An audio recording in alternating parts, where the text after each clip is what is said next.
This gives you, this is your screen to determine how it works. This is your layer height. So, layer height is, that's in microns. So, 0.27 is 270 microns. 25 microns is the width of one of the blood cells in your body.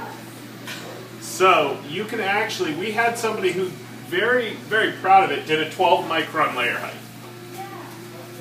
And so, that is just incredibly hard and incredibly difficult to achieve, because at that point it becomes more of an art than it does the computer. So you can, through here you can change infill, which is that honeycomb structure I was talking about, which supports all objects.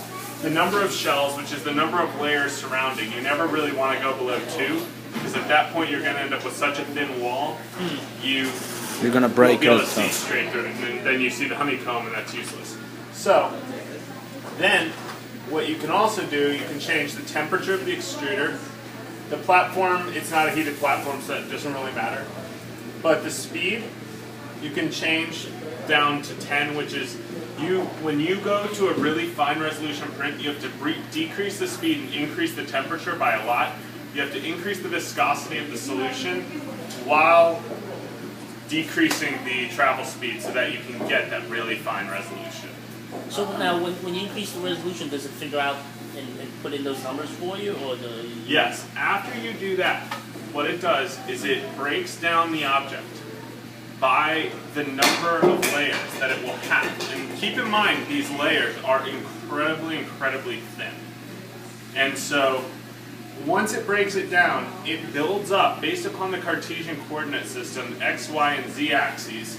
Every single little piece of plastic in there has a separate line of code. So you end up with millions of lines of code for one object. No, what I meant is you said but you move like many things, and maybe you can like put a lot of speed in a very high quality product. Yeah. So you won't like mess everything? Correct. You depending on how you do it. Earlier, I did one of these that I just jacked up the acceleration, and it was the fastest any of us had ever seen a printer go. And it was throwing the molten plastic in different directions. So you can really mess up the speed pretty easily by playing with it. No, but what I meant is that when you change the quality, it almost figure out what the proper speed would be. No, it doesn't. Oh, does it? It has a standard speed it sets for travel, which is why at that point it becomes more of an art, because you have to have its speed depends on where you put the build plate, now how I feel you like it's level going to it. be trial and error, because I'll get something. That's exactly it.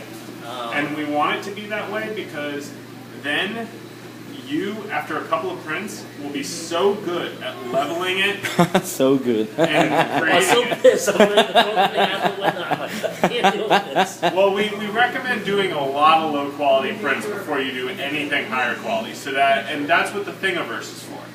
The Thingiverse is a great resource for anybody who wants to print anything. Let me see. Here we go.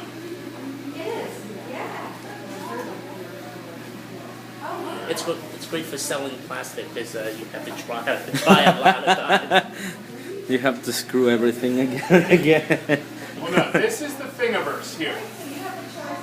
It is a full universe of every